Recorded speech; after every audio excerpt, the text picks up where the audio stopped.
محترم سامعین کرام، تاریخ انسانیت میں کچھ شخصیات ایسی جلوہ گر ہوتی ہیں جن کا وجود محض ایک فرد کی ہی حیثیت نہیں رکھتا، بلکہ وہ ایک عہد، ایک تحریک اور ایک فکر کی علامت بن جاتی ہیں۔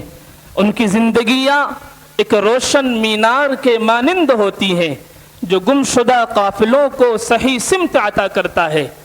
ایسے ہی ایک نابغہ روزگار تھے ہمارے حضرت خادم القرآن والمساجد، اکابر زمانہ کے لاڈلے و چہیتے، اساتذہ کی آنکھوں کے تارے، جن کے کردار کی خوشبو آج بھی زمانے کے گرد و پیش کو معطر کیے ہوئے ہے۔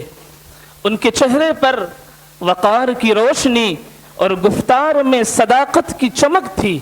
علم ان کے لیے زینت ہی نہیں بلکہ ذمہ داری تھی اور خدمت خلق ان کا شعار تھا۔ انہوں نے اپنی سوچ کو کتاب و مکتب کی حد تک محدود نہ رکھا، بلکہ اسے عملی جامے میں ڈھال کر دنیا کے سامنے ایک زندہ مثال قائم کی۔ ان کی گفتگو میں حکمت کی گہرائی اور دل کو چھو لینے والی سادگی یکجا تھی۔ وہ دلوں کو جوڑنے والے، امید کے چراغ جلانے والے اور ظلمت میں روشنی کے سفیر تھے۔ ان کی میراث محض تحریریں یا کارنامے نہیں ہیں، بلکہ ایک فکر، ایک رویہ اور ایک طرز زندگی ہے جو آنے والی نسلوں کے لیے رہنمائی کا سرچشمہ ہے، جن کا نام صرف علم و عرفاں کا استعارہ نہیں ہے بلکہ ہزاروں مدارس، مکاتب اور تعلیمی مراکز کی بنیاد کا عنوان ہے۔ وہ ہستی جن کی زندگی کی چاہت نے بے شمار دلوں کو قرآن سے جوڑا، جن کے اخلاص کی برکت نے ویران بستیوں میں علم کا چراغ روشن کیا، اور جن کی دعاؤں نے کتنے ہی گمشدہ قافلوں کو منزل سے آشنا کیا۔ جی ہاں، ہمارے بڑے حضرت علیہ الرحمہ، آپ کی خدمات کا دائرہ محض ایک جامعہ تک ہی محدود نہیں تھا، بلکہ آپ نے پورے ملک میں ہزاروں مکاتب و مدارس، اسکول و کالج کا جال بچھایا، جہاں آج بھی لاکھوں طلباء و طالبات قرآن و سنت کی روشنی میں اپنی زندگیاں سنوار رہے ہیں۔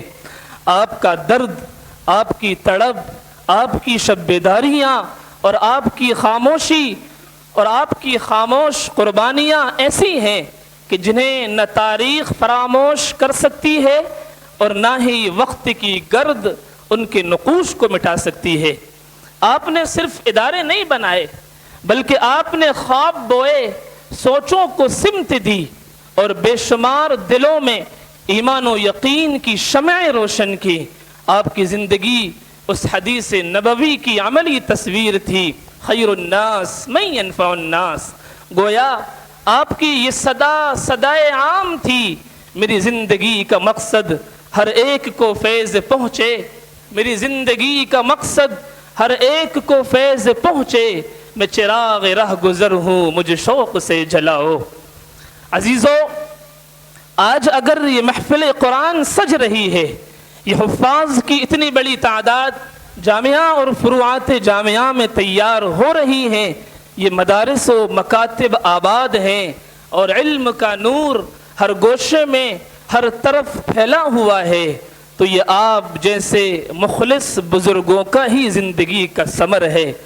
خلوص دل سے جب مسلمان کی سعی، خلوص دل سے جب مسلمان کی سعی، رفتار وقت تھم گئی، طوفان بدل گئے۔